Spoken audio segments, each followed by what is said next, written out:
분명히 말씀드리는 것은 저는 물론이고 제처든 간에 이 사모펀드의 구성이건 운영이건 등등의 과정에서 알 수가 없었습니다. 따라서 관여도 하지 않았습니다.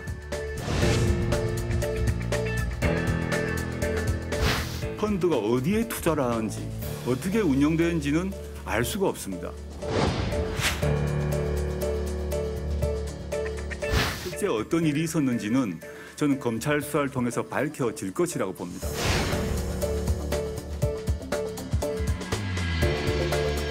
제 오촌조카가 하루빨리 귀국해서 실제 진실이 무엇인지를 밝혀주길 바라고 있습니다.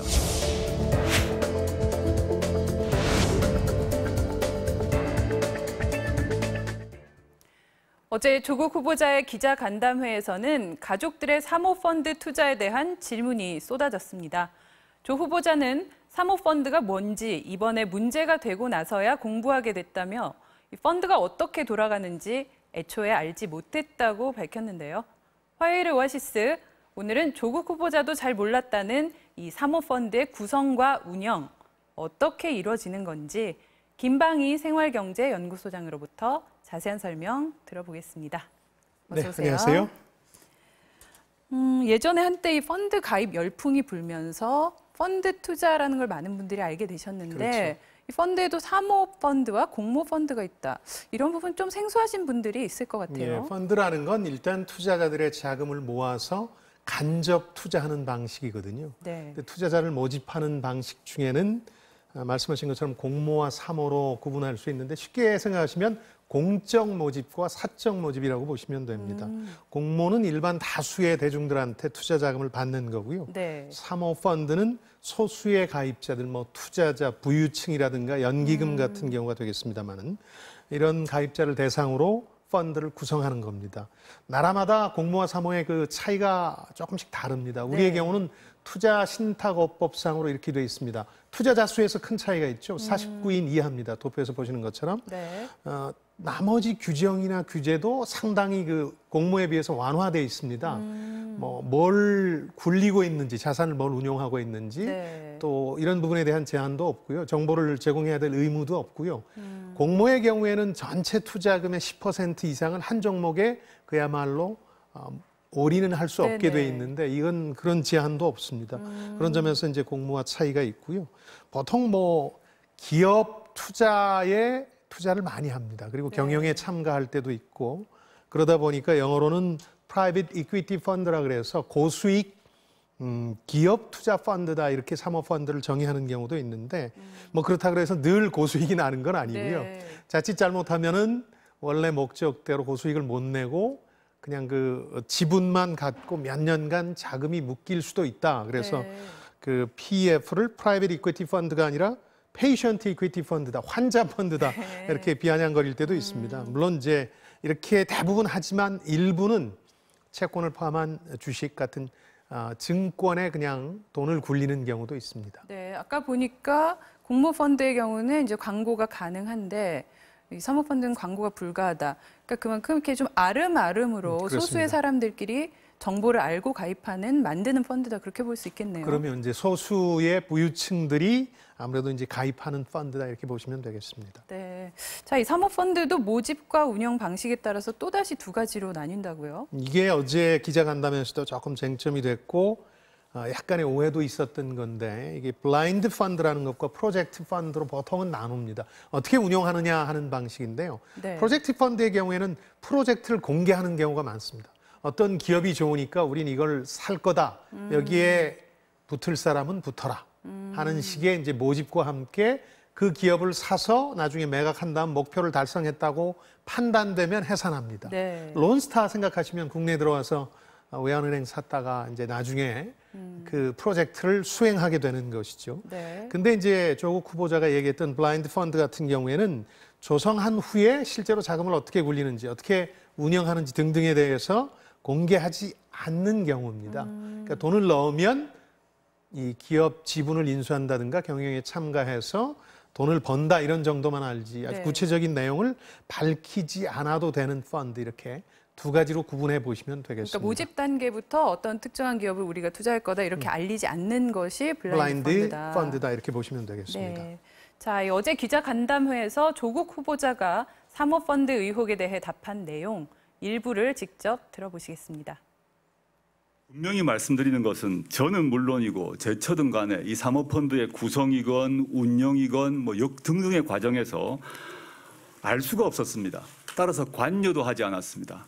저는 이 블라인드 펀드란 말 자체를 이번에 알았는데 애초에 그 펀드의 운영상 이 펀드가 어디에 투자되는 것인지를 투자자에게 알려주지 않도록 설계되어 있고 그것이 알려주면 불법인 것입니다. 따라서 모를 수밖에 없는 것입니다.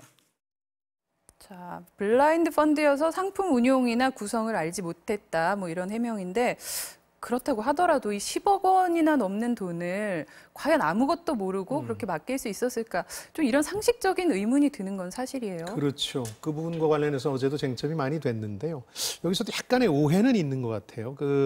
조국 후보자가 가입했던 코링크 PE가 만든 블루코어 밸류업 펀드 1호가 블라인드 펀드라서 다른 투자자, 다른 구성원을 알 수 없었다. 이게 약간 오해의 소지가 있는데 펀드 측이나 펀드 구성원 회사가 펀드를 구성한 회사가 알려주는 것 자체가 불법은 아니고요. 네. 예를 들어서 그 회사가 다른 투자자들의 투자 자금이라든가 그 사람이 누군지에 대해서 밝히면 개인정보보호법상 위반이 될 소지가 농후하다 이런 의미지 뭐 규정으로 블라인드 펀드는 다른 사람을 알리면 안 돼 이런 게 있는 건 아닙니다. 네. 그냥 어떤 프로젝트에 대해서 자세히 소개하지 않는다 그런 뜻이고요. 네.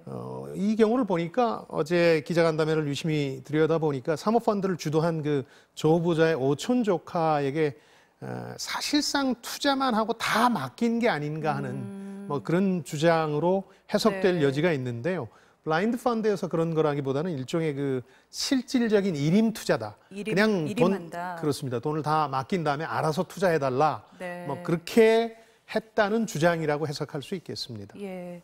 자, 아까도 뭐 잠시 언급하셨지만 우리한테 이 론스타 사건으로 잘 알려진 이 헤지 펀드 이것도 사모펀드의 일종인 거죠. 그렇습니다. 사모펀드 가운데서도 어떻게 보면 더 소수의 부유층이 대규모의 연기금들과 함께 구성하게 되는 아주 공격적인 운용을 하는 펀드고요. 네. 뭐 이건 나라의 영역을 벗어날 때가 많습니다. 글로벌 금융과 자본시장 대상으로 하고 뭐 주식, 채권, 외환시장, 네. 뭐 달러, 파운드와 같은 이런 데도 투자를 하고요.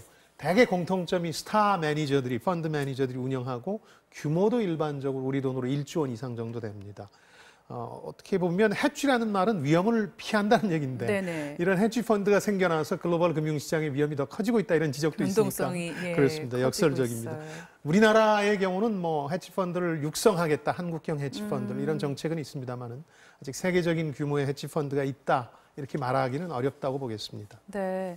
자, 지금 검찰이 이 조국 후보자의 사모펀드를 아주 자세히 들여다보고 있는데 마침 또 윤석열 검찰총장이 이전에 그 론스타 사건을 수사했던 이력이 있지 않습니까? 그렇습니다. 그래서 그 당시에 사모펀드에 대한 뭐 해박한 지식을 얻었다. 그래서 그걸 바탕으로 지금 수사하고 있다. 이런 해석도 있어요. 예, 언론에도 많이 등장했고 세간의 관심도 쏠리는 것 같은데 실제로 그 윤석열 신임 검찰총장이 론스타 주가 조작 사건 그리고 외환은행 헐값 매입 사건 수사 당사자였는데 형사적으로 뭐 압승을 거뒀다 이렇게 보긴 힘들어요. 왜냐하면 결과적으로 대부분 혐의자들이 풀려났기 때문에. 그러나 이제 당시에 사모펀드에 대한 이해가 상당히 높아진 거 아니냐. 그래서 이번에 사실은 법무장관 후보자에 대한 고소고발 사건에 대해서 유례없는 압수수색을 진행하지 않았습니까? 사실. 그렇죠.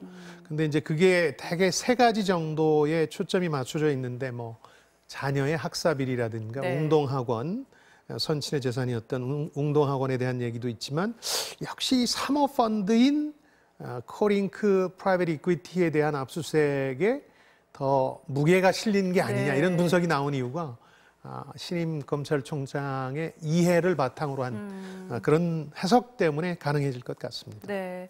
자, 그럼 이 조 후보자의 사모펀드 주요 쟁점들을 좀 하나하나 짚어보겠습니다. 네. 먼저 약정액이 논란인데 첫째로 이 왜 전 재산보다도 많은 74억 원대 금액을 투자한다고 약정했을까? 또 그러고 나서 실제로는 10억 정도만 넣었는데 이거는 뭐 문제가 없는 것인가 하는 부분이죠. 어제도 뭐 많은 질의응답이 있긴 그렇습니다. 했습니다. 그리고 상당한 쟁점이 됐죠. 투자 약정액 자체가 전 재산인 56억보다 더 많은 74억 원대였는데 이걸 후보자는 신용카드 한도액이라든가 마이너스 통장 한도액 정도로 설정했어요. 네. 비율을 했는데 뭐 그렇다고 다 쓰는 거 아니지 않냐 이런 얘기였는데 10억 원이 이전에 이제 배우자가 직접 주식에 투자하던 포트폴리오인데 민정비서관이 되면서 이걸 간접 투자로 바꾸는 과정에서 펀드로 갈아탔다는 얘기였는데요. 네. 10억 이상을 투자할 생각도 없었고 펀드 설립사로부터 추가 요청을 받은 바도 없다.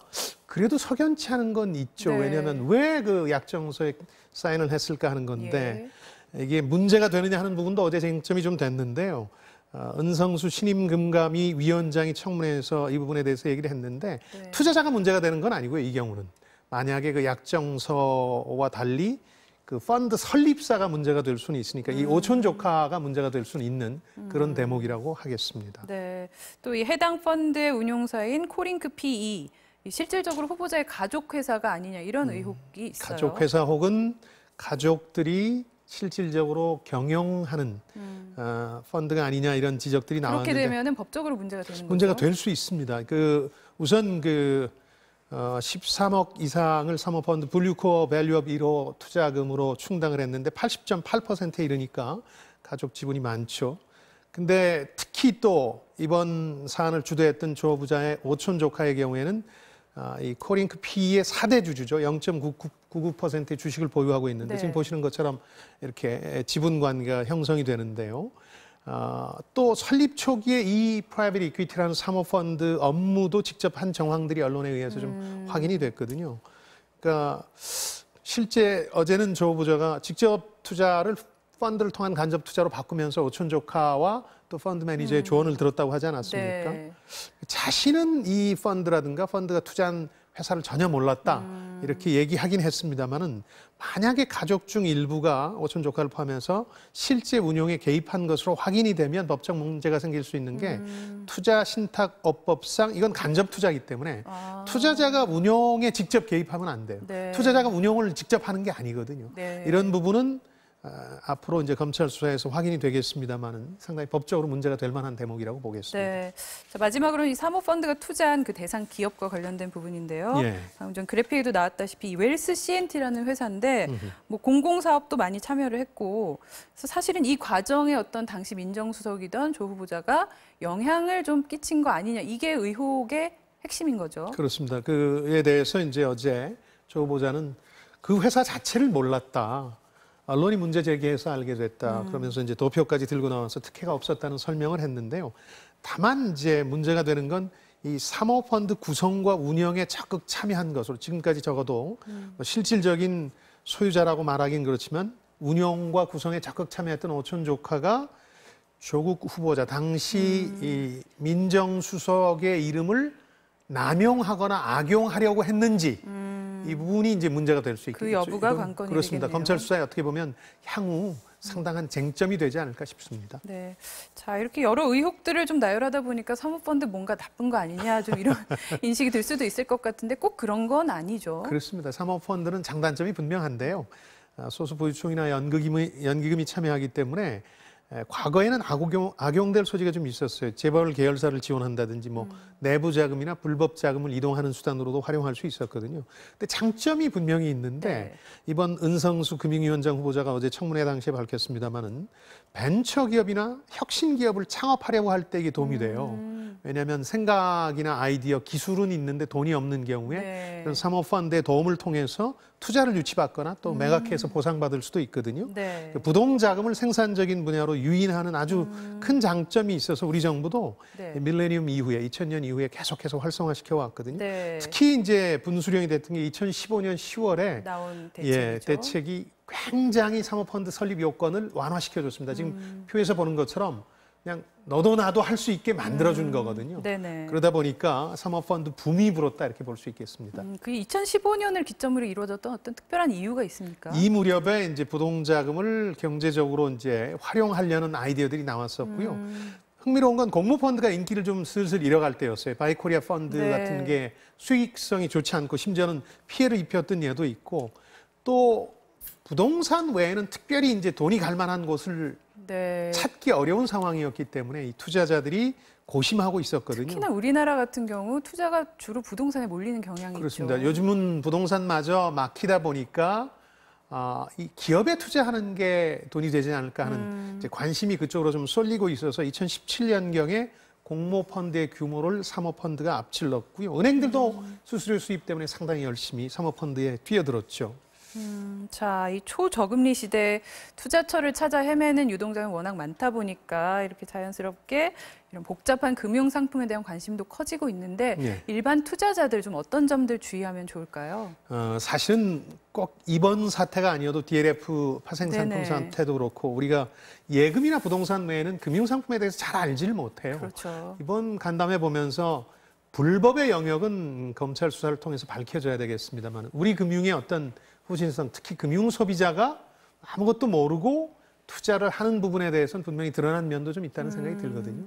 그래서 좀 복잡한 금융 상품이나 이런 걸 권유받게 되면 과연 그 위험이 얼마나 큰지 또 나한테 얼마나 큰 피해를 끼칠 수 있는지를 좀 면밀히 한번 따져보셨으면 이제 예금과 부동산 외에 아주 복잡한 금융 상품도 권유받는 시대에 살고 있다는 걸 명심했으면 좋겠습니다. 네, 말씀 잘 들었습니다. 자, 화요일의 오아시스는 여기서 마무리하겠습니다. 지금까지 김방희 생활경제연구소장과 함께했습니다. 고맙습니다. 네, 안녕히 계십시오.